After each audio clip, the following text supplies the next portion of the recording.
Eu quero saudar a amada igreja com a gloriosa paz do Senhor Jesus. Mas eu quero começar essa ministração nessa noite com uma seguinte declaração. Se você não crer, se você não receber Jesus Cristo como único Senhor e Salvador da sua vida, você passará a eternidade no inferno. Se você não crer, se você não receber a Jesus como Senhor e Salvador, o teu destino é a eternidade separada de Deus. Talvez essas palavras possam parecer muito duras para se iniciar um sermão. Em geral, as pessoas gostam que o seu ego seja um tanto quanto alisado, que você possa trazer uma palavra mais açucarada, pelo menos no início, para não esmorecer, não entristecer ninguém. Mas, queridos, é importante que se diga que mesmo que essa expressão, que essa frase não seja para muitos politicamente correta, ela é bíblica. Sem Cristo não há salvação. O que observamos hoje em muitos púlpitos em nossos dias é um discurso com viés mais liberal, mais conciliatório e, claro, menos bíblico. Deixe-me explicar. Recentemente, um líder religioso, reconhecido em todo o mundo, e aqui eu não quero citar nomes, mas ele fez a seguinte declaração: muitos pensam diferente, sentem diferente, buscando a Deus ou encontrando-se com Deus de maneiras diferentes. Nesta multidão, neste leque de religiões, só há uma certeza que temos para todos: somos todos filhos de Deus. Na verdade, isso é uma grande mentira. Isso é um engano do diabo. E isso está, na verdade, em defesa de uma posição que hoje é conhecida como universalismo. Ou seja, é a doutrina que diz que todos os seres humanos acabarão por ser salvos por Deus. Até mesmo o próprio diabo e todos os seus anjos caídos serão eventualmente reconciliados com Deus. Infelizmente, essa mentira também tem sido aceita por evangélicos, que estão escorregando no lodo que encobre os enganos que Satanás faz uso para apresentar um evangelho deformado, deturpado, adulterado, e que não muda, não confronta, não transforma o homem pecador, pois o Deus que Satanás quer apresentar é um paizão, que não vai condenar ninguém. Todo mundo vai para o céu. Não existe inferno para esses que assim pensam. Mas a Bíblia nos revela quem Deus é. E em Cristo nós temos a compreensão exata do grande eu sou, que nos é descortinada no Evangelho de João, no capítulo 13. Nesse capítulo são narrados alguns dos passos que marcaram a última ceia do Senhor. Esse é o contexto em que Jesus fala a verdade e atordoa a imaginação dos seus discípulos. Porque até mesmo os discípulos que já haviam passado 3 anos de suas vidas seguindo a Jesus, ouvindo os seus ensinamentos, vendo os seus milagres, os próprios discípulos, eles ainda não tinham a compreensão exata da pessoa de Jesus. E é por isso que então o Senhor traz palavras impactantes àqueles homens, que não apenas o seguiram nesses 3 primeiros anos, mas também iriam dar prosseguimento à obra de Deus. Eles são confrontados com o ensino da palavra, para que possam permanecer seguindo a Jesus, apesar dos medos e incertezas que lhes eram comuns, como talvez muitos que aqui se encontram. Em algum momento da sua vida já veio sobre você o medo, a dúvida, a provação, e isso fez com que você ficasse como sem o chão.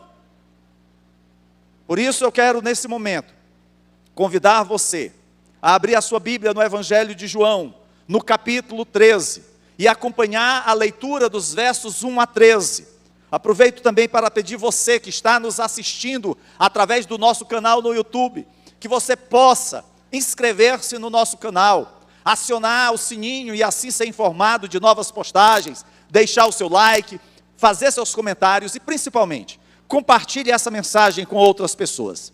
Diz assim o texto sagrado: um pouco antes da festa da Páscoa, sabendo Jesus que havia chegado o tempo em que deixaria este mundo e iria para o Pai, tendo amado os seus discípulos que estavam no mundo, amou-os até o fim. Estava sendo servido o jantar, e o diabo já havia induzido Judas Iscariotes, filho de Simão, a trair Jesus. Jesus sabia que o Pai havia colocado todas as coisas debaixo do seu poder, e que viera de Deus e estava voltando para Deus. Assim, levantou-se da mesa, tirou sua capa e colocou uma toalha em volta da cintura. Depois disso, derramou água numa bacia e começou a lavar os pés dos seus discípulos, enxugando-os com a toalha que estava em sua cintura. Chegou-se a Simão Pedro, que lhe disse: Senhor, vais lavar os meus pés? Respondeu Jesus: você não compreende agora o que estou lhe fazendo, mais tarde, porém, entenderá. Disse Pedro: não, nunca lavarás os meus pés. Jesus respondeu: se eu não os lavar, você não terá parte comigo. Respondeu Simão Pedro: então, Senhor, não apenas os meus pés, mas também as minhas mãos e a minha cabeça. Respondeu Jesus: quem já se banhou precisa apenas lavar os pés. Todo o seu corpo está limpo. Vocês estão limpos, mas nem todos, pois ele sabia quem iria traí-lo. E por isso, disse que nem todos estavam limpos. Quando terminou de lavar-lhes os pés, Jesus tornou a vestir sua capa e voltou ao seu lugar. Então lhes perguntou: vocês entendem o que lhes fiz? Vocês me chamam mestre e senhor, e com razão, pois eu sou. Amados, nessa passagem de João, capítulo 13, essa narrativa nos revela, nos mostra o momento em que Jesus está preparando para deixar os seus discípulos.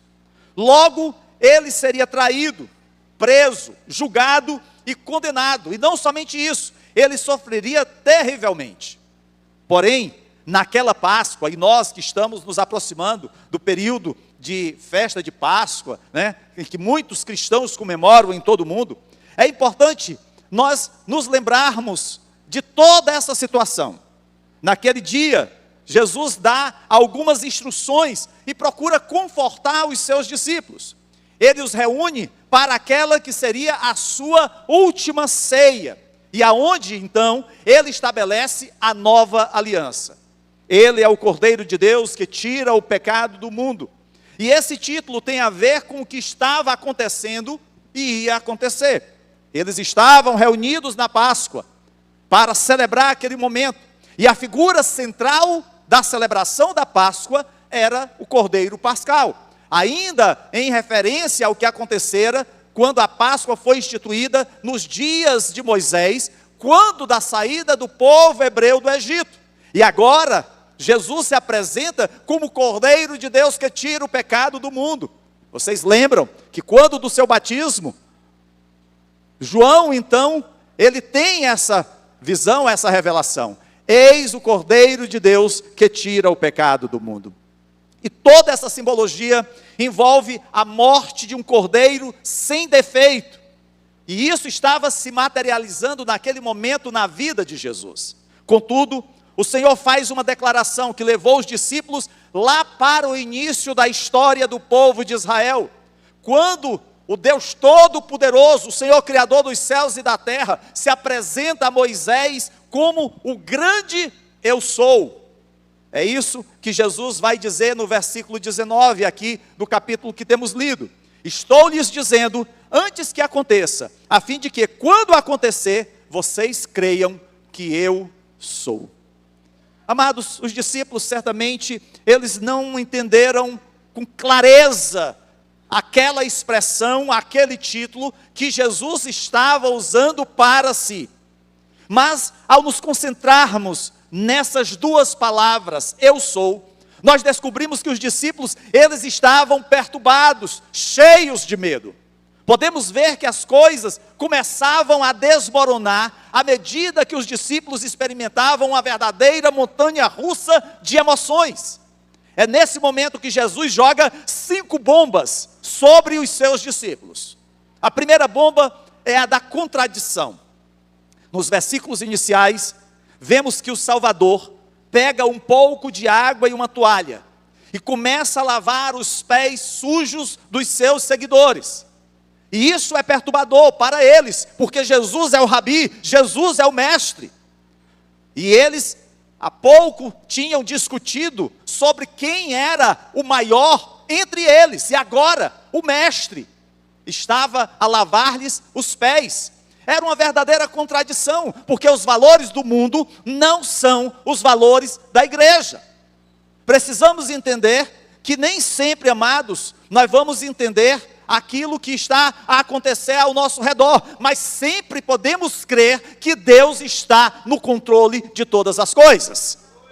A segunda bomba que é lançada sobre os discípulos é a da traição. Jesus em seguida faz um alerta acerca da traição nos versículos 18 a 30. E isso foi muito perturbador para eles, ouvir que um dos 12 iria traí-lo. Eles ficaram nervosos e queriam saber quem era o traidor. Aqueles homens, aqueles 12 em especial, haviam seguido Jesus durante 3 anos. Tinham estado com ele nos momentos mais difíceis. E era algo inimaginável que um deles pudesse trair a Jesus. Aquele momento foi difícil, foi impactante. Mas ainda lhes eram reservadas outras bombas. Vem a terceira, a partida. Depois de sacudi-los por uma demonstração inesquecível de humildade, lavando-lhes os pés, depois de dizer-lhes acerca daquele que seria o dedo duro, o X9, que estava entre os 12, a terceira detonação é encontrada no versículo 33, quando Jesus lhes disse que iria deixá-los. Jesus diz: meus filhinhos, vou estar com vocês apenas mais um pouco. Como assim, Jesus? Você vai viajar? Você vai nos abandonar? Você nos ensinou tanto e agora simplesmente vai nos deixar ao léu? Aquelas pessoas, aqueles discípulos não entendiam a partida de Jesus. E Jesus então lança-lhes uma quarta bomba, o mandamento. Enquanto eles estão tentando se recuperar do choque que Jesus acabara de lhes falar, eles os traz de volta a algo que eles nunca deveriam esquecer, que se encontra no versículo 34. Um novo mandamento lhes dou: amem-se uns aos outros como eu os amei. Vocês devem amar-se uns aos outros. Falar de amor numa situação aonde Jesus havia os alertado de um traidor, falar de amor diante da partida, era algo que eles não entendiam. Como poderiam viver o amor diante do medo, diante da traição, diante da dúvida? Mas aí Jesus então lhes reserva a quinta bomba, a da negação.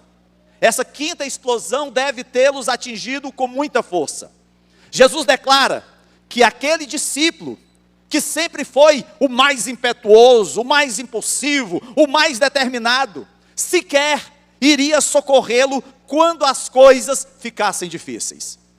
Pedro tinha acabado de declarar que morreria por Jesus, mas naquele momento, ele foi derrubado no chão com uma previsão impressionante no versículo 38. Você dará a sua vida por mim? Asseguro-lhe que antes que o galo cante, você me negará 3 vezes. Amados, aqueles homens que tinham ouvido tantas coisas maravilhosas de Jesus, eles certamente presenciaram momentos em que Jesus havia repreendido até mesmo os seus discípulos, mas naquela circunstância, eles esperavam palavras mais leves, palavras mais macias, e o Senhor Jesus lhe traz palavras duras. Essas 5 bombas mexeram com os discípulos. Eles ficaram inquietos quando Jesus lavou os seus pés. Eles ficaram incomodados com a notícia de um traidor no seu meio. Eles ficaram desanimados com o pensamento de Jesus morrer. Eles ficaram com dúvida de que poderiam obedecer ao mandamento de amar quando se sentissem perseguidos. E eles ficaram incrédulos quanto à negação de Pedro. Essa era a realidade dos discípulos. Às vezes, queridos, nós estamos em momentos difíceis nas nossas vidas, momentos de incredulidade, momentos de dúvida, momento de medo, momento de preocupação, momentos de ansiedade. É como se aquelas 5 bombas tivessem destruído tudo o que eles haviam construído ao longo de 3 anos de caminhada, de convivência com Jesus. Eles estavam atordoados, amedrontados, sem chão. Eu creio que para quem deseja consolidar um trabalho que os discípulos teriam que realizar, Jesus deveria ter pego mais leve. Jesus, ao contrário, jogou um balde de água fria sobre aqueles homens. Parece que as palavras de Jesus caíram sobre eles como um tsunami. Mas Jesus, ele faz uso de uma expressão, ele diz, eu sou. E essa expressão buscava exatamente tranquilizar os discípulos. Eles precisavam lembrar do livramento de Israel lá na escravidão do Egito. Aqueles homens eram judeus, aqueles homens conheciam a história do povo ao qual pertenciam. Eles sabiam do grande livramento que Deus havia concedido ao povo durante o período em que estavam no cativeiro egípcio. Como Deus havia se apresentado a eles, como grande eu sou. E é assim que Jesus se revela aos discípulos. Aqueles homens que estavam atribulados, sem perspectivas. Ele os lembra de que ao longo desses 3 anos, ele, Jesus, se apresentara como o pão da vida. Eu sou o pão da vida. Eu sou a luz do mundo. Eu sou a porta das ovelhas. Eu sou o bom pastor. Eu sou a ressurreição e a vida.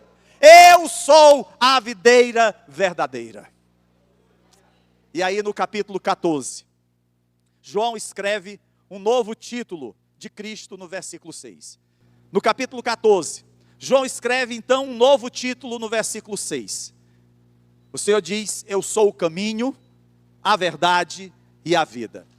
Aqueles discípulos estavam desencorajados, desestimulados. E é nesse momento, no capítulo 14, nos versículos 1 a 6, que Jesus lhes apresenta garantias de que ele não era mais um mártir de uma boa causa. Ao longo da história de Israel, homens haviam se levantado, se rebelado contra inimigos, contra opressores, contra nações que dominavam o povo de Israel. E Jesus procura mostrar que ele não é mais um mártir entre tantos que já haviam passado. Mas também Jesus não era simplesmente mais um bom cidadão, cumpridor dos seus deveres. Ou mais um rabi, um mestre que atraía seguidores. Ou mais um caminho que levava a Deus. Não, Jesus é Deus. Ele é o eu sou. Ele é o único caminho, a única verdade e a única vida. Aí talvez você diga assim, pastor, mas como é que eu posso ter certeza disso? E aí então, você acompanha no capítulo 14, os versos de 1 a 6. Diz assim a palavra de Deus. Não se perturbe o coração de vocês. Creiam em Deus, creiam também em mim. Na casa de meu pai há muitos aposentos. Se não fosse assim, eu lhes teria dito.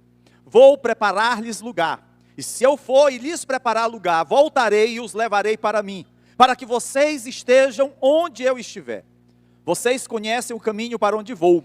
Disse-lhe Tomé, Senhor, não sabemos para onde vais. Como então podemos saber o caminho? Respondeu Jesus, eu sou o caminho, a verdade e a vida. Ninguém vem ao Pai, a não ser por mim.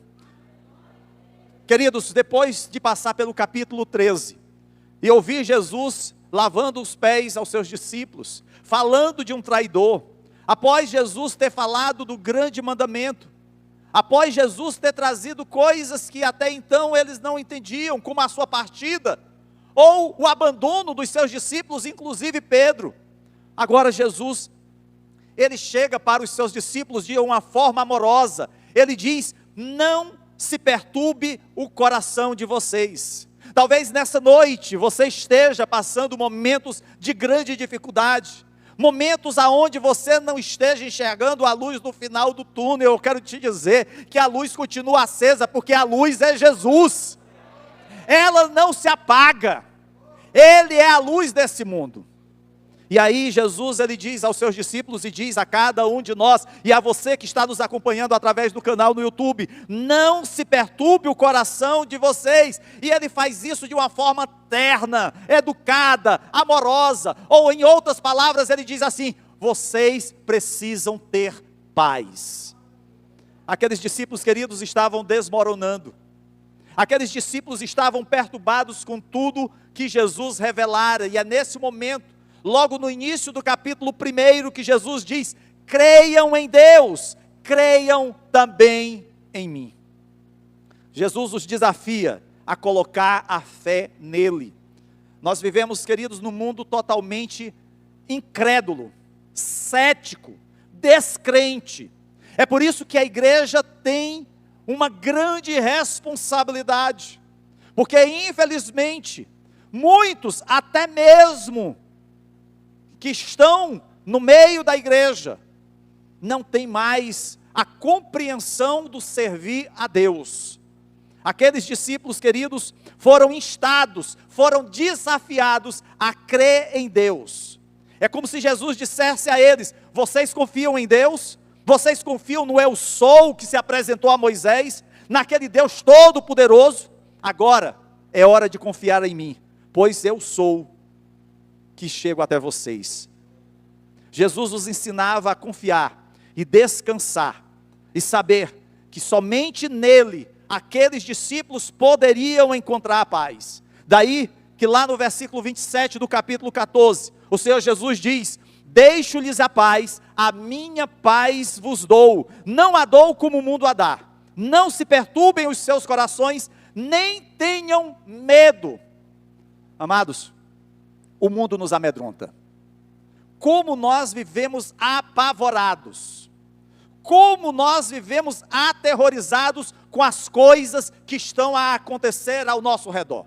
Quer seja na área da economia, diante da instabilidade que nós vivemos nessa nação, quer seja na questão política, quer seja também, até mesmo nas questões familiares, porque hoje, infelizmente, as pessoas, por qualquer litígio, por qualquer problema, já falam em divórcio, em separação. As pessoas só querem as saídas mais fáceis e mais rápidas, e até mesmo da igreja, a gente vê isso. Mas o Senhor Jesus, Ele nos dá a garantia da sua paz. Por maior dificuldade, por maior provação, por maior luta que você esteja passando, essa garantia o Senhor tem dado à sua igreja, de dar a sua paz ao seu povo. É por isso que a nossa saudação, eu espero que ainda seja na sua vida, a paz do Senhor. Não é a paz do mundo, mas é a paz que somente o Senhor Jesus tem nos dado. Essa é a primeira garantia. Mas há uma segunda garantia, queridos, aonde nós compreendemos o agir do Senhor Jesus como grande é o sol nas nossas vidas. E a segunda garantia é o lugar. Em geral, muitos pensam que esta é a terra dos vivos, e que quando morrem, vão para a terra dos mortos. Na verdade, o oposto é que está correto. Esta é a terra de mortos-vivos, verdadeiros zumbis, pessoas doentes da alma. Mas, quando a nossa vida aqui termina, nós somos transferidos para a terra dos vivos, ou para um lugar de alegria eterna, ou para um lugar de tormento eterno. Só há esses dois destinos possíveis. Não existe um limbo, não existe um purgatório, só existe o céu ou o inferno. Para quem conhece Jesus, a morte não é uma estranha viagem a um destino desconhecido. Os crentes têm a certeza de que há um lugar onde todos os erros serão corrigidos, aonde todos os desequilíbrios serão harmonizados. Veja, lá em João capítulo 14, verso 2, o Senhor Jesus diz: na casa de meu pai há muitos aposentos. Se não fosse assim, eu lhes teria dito: vou preparar-lhes lugar. Jesus está falando aos seus discípulos, Jesus está falando a todos aqueles que o confessaram como Senhor e Salvador da sua vida. E se você é um seguidor, se você é um discípulo de Jesus, Jesus está te dizendo nessa noite que Ele foi preparar um lugar eterno para você. Esse não é um lugar temporário, não é uma casa do BNH, não é uma casa da antiga Coab, da Caixa Federal, não, é uma casa preparada pelo Senhor para a sua morada eterna. Amados, aqui o nosso lugar não vai durar, mas nós estamos indo para um lugar que é eterno. Quando Jesus disse que há muitos aposentos na casa de seu Pai, é que Ele está indo lá para preparar um lugar para os seus discípulos. Jesus foi antes de nós para preparar um lugar para nós na glória. E quando a gente fala de eternidade, é preciso entender, queridos, que Deus tem preparado novos céus e uma nova terra para o seu povo, para a sua noiva, para a sua igreja. É por isso que urge nós tomarmos essa decisão. Não há como ficar brincando de ser crente. Não há como viver com um pé no mundo e outro na igreja. Precisamos entender que o chamado de Deus para a nossa vida é hoje, pois Ele vem e voltará para buscar a sua noiva. Jesus deixou os discípulos a fim de preparar um lugar para eles e para cada um de nós.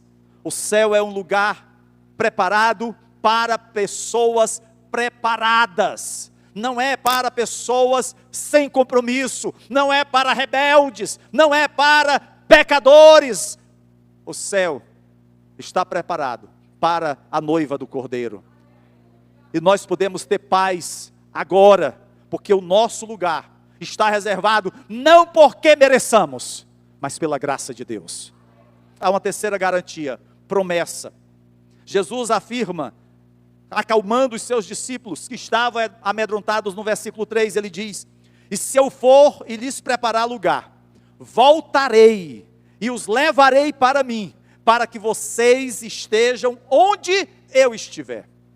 O que Jesus está dizendo é: olha, eu não vou apenas mostrar-lhes o caminho para o lugar que preparei, ou vou apenas dar-lhes um mapa, não. Eu prometo voltar e levar vocês a esse lugar, para que possamos estar juntos para sempre. Então você finalmente estará em casa. Queridos, se nós pensássemos um minuto acerca dessa promessa de Deus para as nossas vidas, saber que o Senhor voltará para nos buscar, isso, queridos, encheria o nosso coração não só de paz, de alegria, mas de temor, diante da responsabilidade que nós temos enquanto igreja, de obedecermos a Deus, de fazermos tudo segundo a vontade de Deus. E às vezes nós estamos envolvidos com coisas pequenas, que têm sido como raposinhas a mordiscarem as videiras da nossa vida, tirando a nossa paz. Jesus garante que se colocarmos nossa plena confiança nele, estaremos com ele para sempre.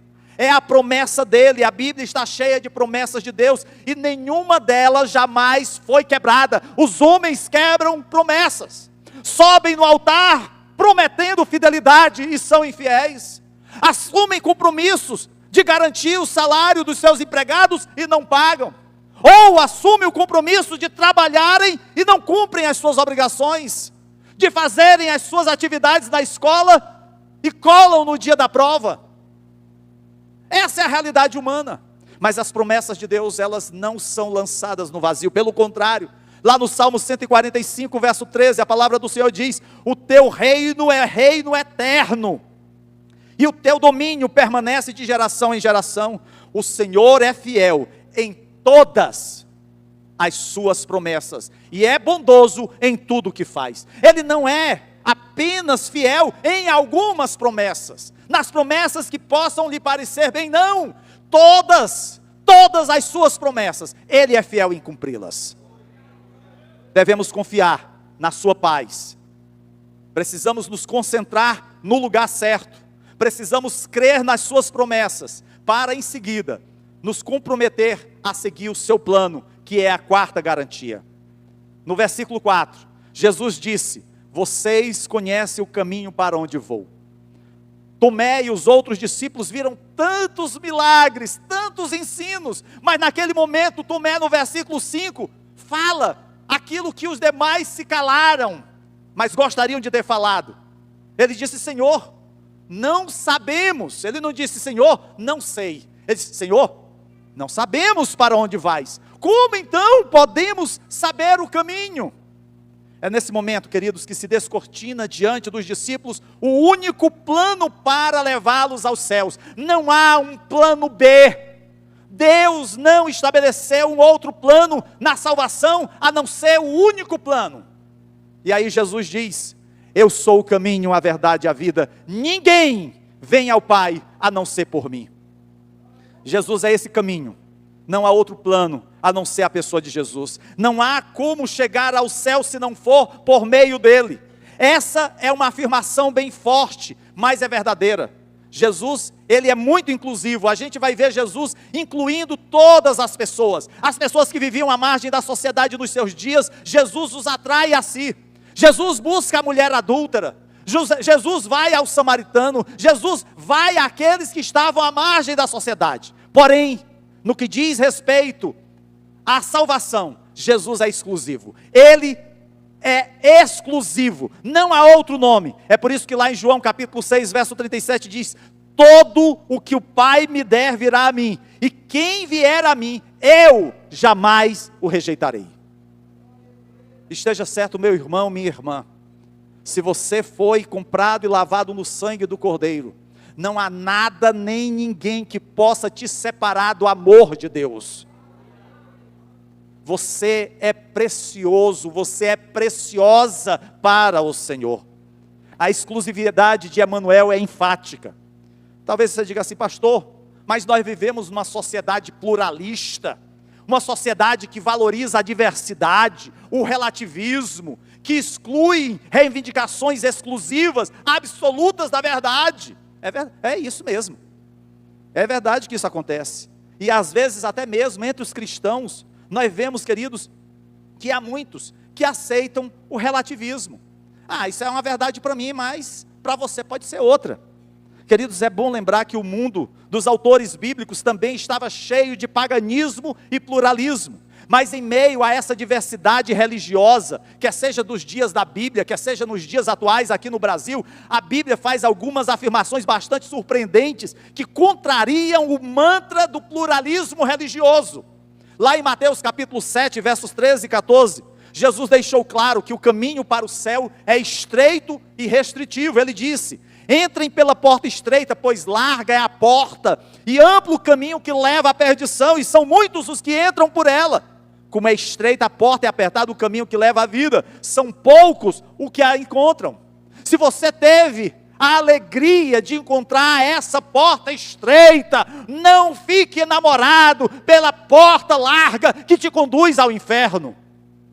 O apóstolo Pedro, lá no livro de Atos, capítulo 4, verso 12, ele declara, em meio ao seu sermão: não há salvação em nenhum outro, pois debaixo do céu não há nenhum outro nome dado aos homens pelo qual devamos ser salvos. Não adianta buscar outros mediadores, não adianta recorrer a fulano, beltrano ou cicrana. Não, o único é Jesus. O apóstolo Paulo declarou na sua primeira carta a Timóteo, no capítulo 2, verso 5, pois há um só Deus e um só mediador entre Deus e os homens, Cristo Jesus. E na sua primeira carta, João, no capítulo 5, verso 12, conclui dizendo: quem tem o Filho tem a vida, quem não tem o Filho de Deus não tem a vida. Pode até ser que você diga assim: pastor, mas eu estou respirando, eu estou pensando, logo existo. É verdade, mas espiritualmente você é um morto, você está fadado ao inferno, você está distante de Deus, e só há um caminho para a sua reconciliação, e esse caminho é Jesus. Mas permitam-me dizer aqui algumas observações acerca de João capítulo 14, verso 6, quando Jesus diz: eu sou o caminho, a verdade e a vida, ninguém vem ao Pai a não ser por mim. É interessante que Jesus começa esse versículo com a expressão eu sou. E aqui mais uma vez ele está reivindicando o nome que o Senhor deu para si lá no início da jornada do povo de Israel. Lá em Êxodo capítulo 3, verso 14. Jesus é Deus na forma de homem. Não somos salvos, queridos, por uma ideologia. Não somos salvos por uma força, mas por uma pessoa. Jesus não disse que conhecia o caminho, Jesus não disse que conhecia a verdade, Jesus não disse que conhecia a vida, ou que ele era um mestre que ensinava sobre isso, não. Ele se declarou a personificação do caminho, da verdade e da vida. Enquanto responde a todas as perguntas da vida, Jesus não oferece receita, regras, rituais aos seus seguidores. As religiões pagãs e até mesmo o judaísmo procurava orientar o povo diante de regras, diante de coisas que eles deveriam fazer, rituais, e Jesus vem romper com tudo isso. Ele nos chama a uma relação com Ele. Você quer conhecer a Deus, você quer conhecer a Jesus, vá à sua palavra. É interessante, porque lá no original, lá no grego, as palavras caminho, verdade e vida, elas têm o artigo definido na sua frente, de modo que o versículo deve ser lido: eu sou o caminho.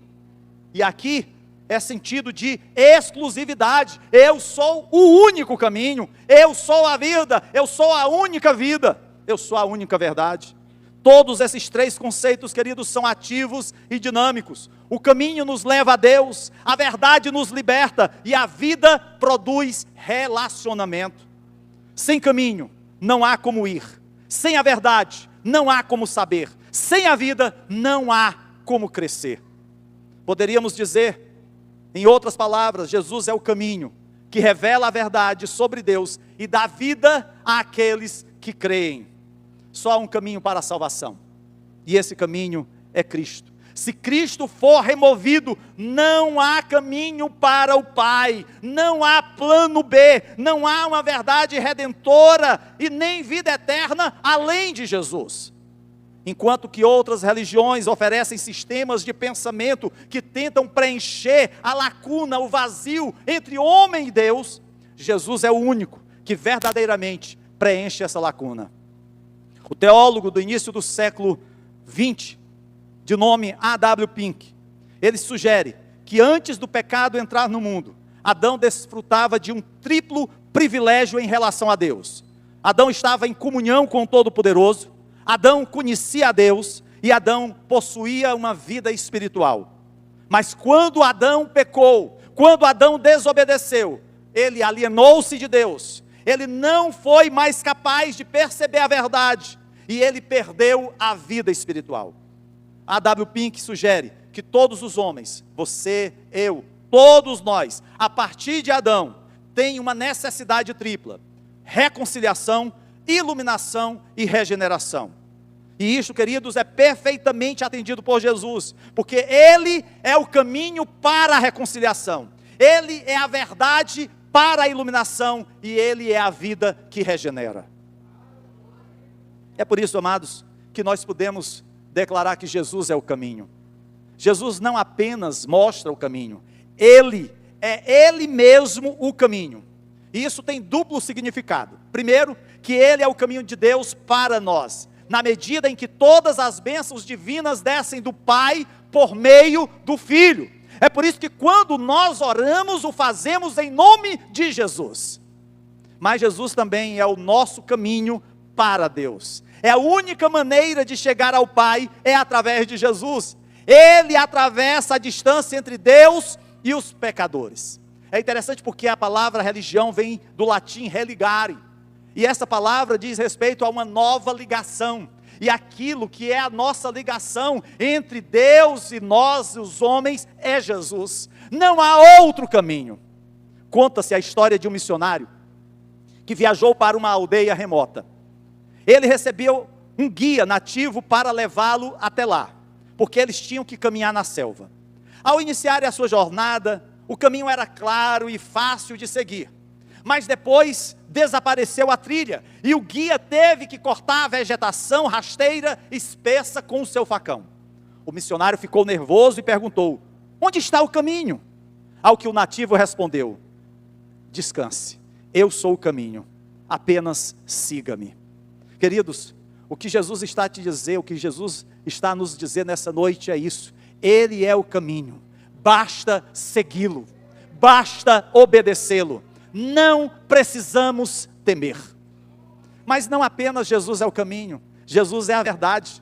A palavra verdade nas Escrituras é usada em contraste com aquilo que é falso e em oposição à mentira. Jesus, ao contrário, Ele é autêntico e é confiável.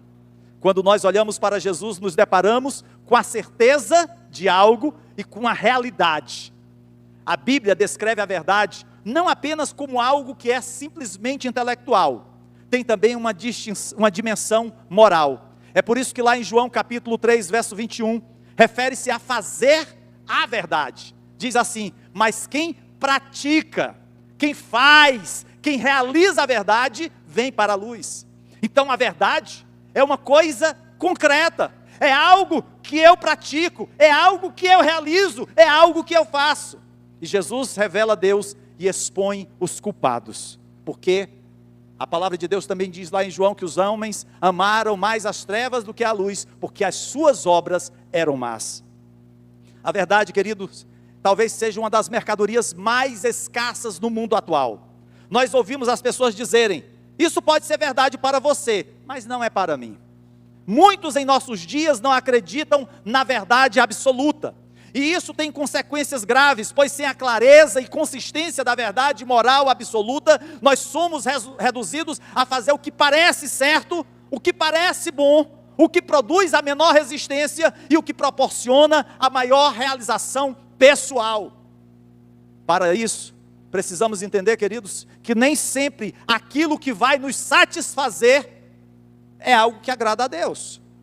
Há muitos hoje que estão se satisfazendo na bebida. Há muitos hoje que estão se satisfazendo nas drogas. Há muitos hoje que estão se satisfazendo nos braços de alguém fora do casamento. Há muitos que hoje estão se satisfazendo com a imoralidade. Entretanto, Jesus se eleva acima da nossa confusão cultural e grita: eu sou a verdade. Me conheça e você descobrirá o que é totalmente verdadeiro e transformador, porque a verdade de Cristo, ela vem a impactar e vem a transformar e mudar o coração do homem. É por isso que lá em Hebreus capítulo 13, verso 8, o autor dessa carta diz que Jesus Cristo é o mesmo ontem, hoje e o será para todo o sempre. A palavra de Deus, queridos, não precisa ser revisada, como muitos hoje, inclusive alguns que se dizem evangélicos e pastores, pleiteiam a revisão das Escrituras. Essa é a palavra do Senhor para as nossas vidas. Não fuja da verdade quando ela estiver bem à sua frente. Não tenha medo da verdade, porque a verdade que é Cristo certamente mudará a sua vida. Jesus é a vida. Durante todo o Evangelho de João, a vida descreve o princípio da união espiritual com Deus. E assim como a morte significa a separação de Deus, a vida implica comunhão com Ele. Nós estamos mortos sem Deus na nossa vida. Se você está hoje aqui nessa noite, está sem Deus, se você tem se rebelado contra os caminhos do Senhor, eu quero te dizer que você precisa urgentemente voltar para o caminho. Você precisa urgentemente abraçar a verdade. Você precisa urgentemente ter a vida verdadeira em Cristo Jesus.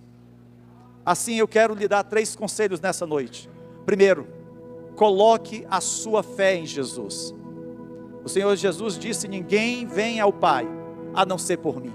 Eu não sei aonde você tem colocado a sua fé. Talvez a sua fé esteja no seu trabalho. Glória a Deus pelo seu trabalho, porque é dali que você tira o seu pão de cada dia. Talvez a sua fé esteja depositada na sua família. Aleluia, você tem uma família, mesmo nos problemas, mas é a tua família aonde você pode descansar, aonde você pode amar. Talvez você tenha colocado a sua fé nos homens, e aí você diga assim: ah, pastor, já me decepcionei tanto. Me decepcionei no meu emprego, no meu trabalho, meu patrão me enganou, os meus empregados me enganaram, a minha família uma decepção, meu marido me traiu, minha esposa me abandonou. Me decepcionei na igreja, pastor, esperava um cargo, não recebi nada. Queria ser visto e ninguém me viu, ninguém me cumprimentou. Queridos, nós nos decepcionamos com as pessoas, mas jamais vamos nos decepcionar com Deus. Ele não mudou. Talvez você olhe para o seu passado e alguém diga assim: pastor, quando eu era mais novo, era tão cheio de força, cheio de energia. Meus primeiros dias de casado, quanta alegria. Quando meus filhos eram novos, os tomava no colo. Queridos, o tempo passa, as coisas mudam, mas a palavra do Senhor diz que Jesus é o mesmo ontem, hoje e o será para todo sempre. Ele não muda, as suas promessas não falham, Ele cumpre com fidelidade. Ele cumpre. O meu segundo conselho a você: conte aos outros sobre Jesus. Certa vez Jesus falou de uma parábola de um homem que havia encontrado um tesouro. Ele vai, vende tudo que tem e compra aquele local. E o nosso maior tesouro é Jesus.